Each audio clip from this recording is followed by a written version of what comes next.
We're going to work on gas stoichiometry problems.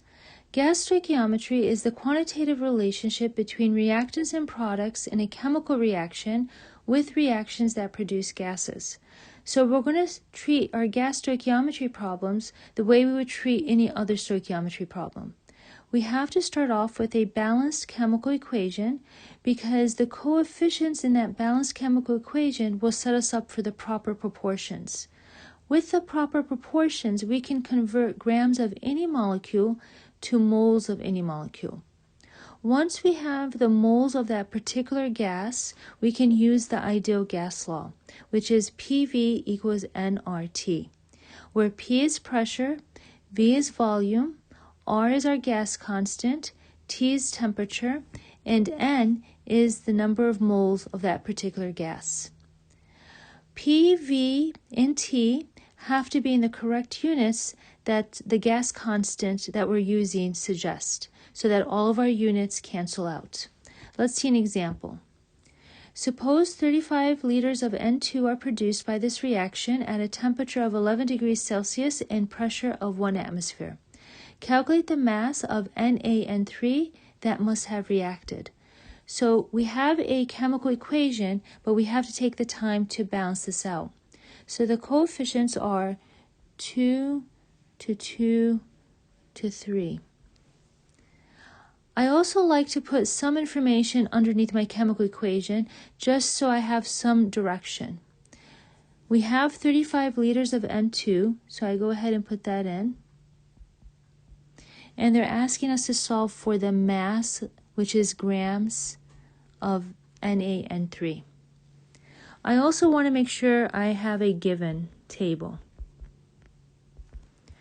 Volume is 35 liters, and I'm very careful to use the complete unit because I don't want to confuse information for different molecules. We have temperature, pressure, gas constant,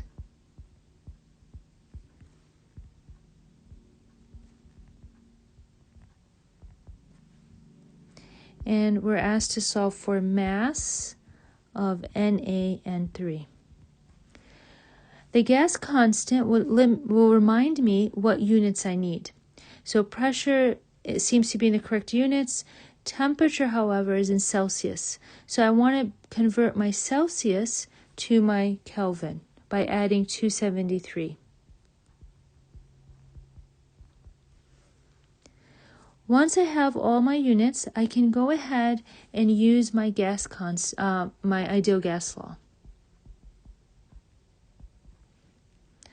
I'm going to plug in some numbers.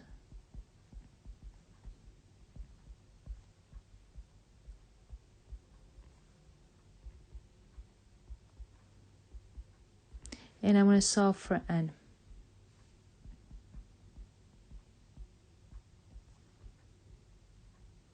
And again, I'm writing the whole unit. I realize that I just solved for moles of N2. I need to be able to convert moles of N2 to grams of NaN3.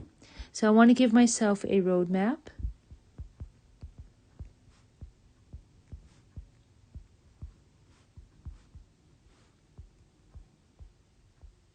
And I'm always going to start my conversion with my given number. If moles of N2 is in my numerator, then moles of N2 is in the denominator. I'm going to ask myself if there's a relationship between N2 and NaN3. If I take a look at the balanced equation, for every 3 moles of N2, there are 2 moles of NaN3. So I'm going to put that relationship into my conversion.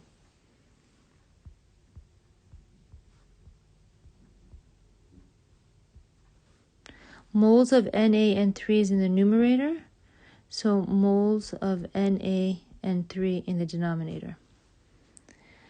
I can use the periodic table to give me the molar mass. 1 mole of NaN3 is equal to 65.01 grams of NaN3.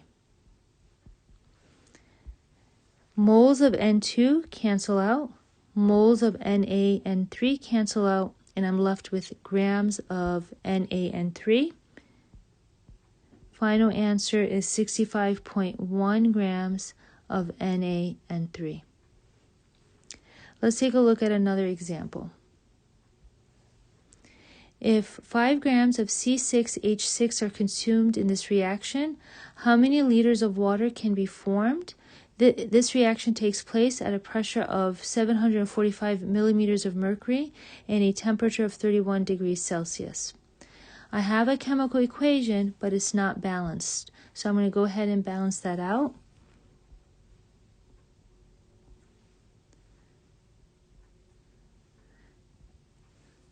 I also like to give myself some direction, and I'm going to put some information underneath there. They've given us 5 grams of C6H6, and they're asking about the volume of oxygen. I also want to list my given.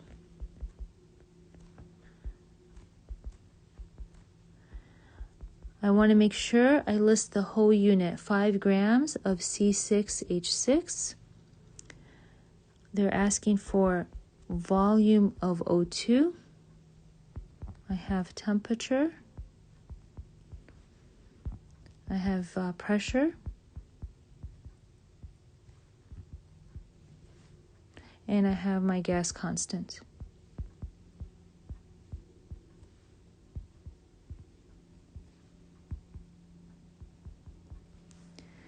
My gas constant is going to remind me that temperature is in Celsius. I'm going to have to convert that to Kelvin by adding 273. And I also notice that my pressure is in millimeters of mercury. So I'm going to go ahead and convert that to atmosphere. Millimeters of mercury is in the denominator. So 1 atmosphere is equal to 760 millimeters of mercury. And this will give me pressure in atmosphere. So I have all my correct units. I want to figure out the volume of oxygen. I'm given grams of another molecule, so I can go ahead and do a conversion. I want to convert 5 grams of C6H6 to moles of oxygen. Start off with grams of C6H6 in the numerator. There are grams of C6H6 in the denominator. I can take a look at the periodic table and get the molar mass. 1 mole of C6H6 is equal to 78.11 grams of C6H6. Moles of C6H6 is in the numerator, so moles of C6H6 in the denominator.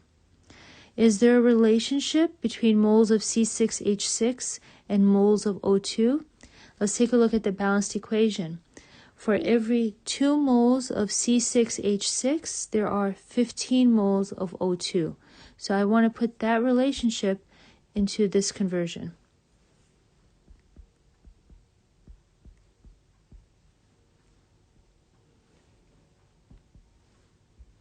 So grams of C6H6 cancel out, moles of C6H6 cancel out, and I'm left with moles of O2.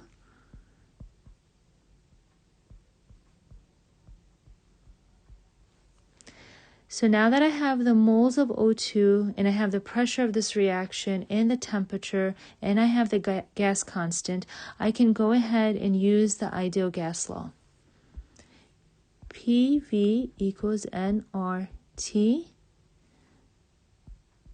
I'm going to plug in the numbers.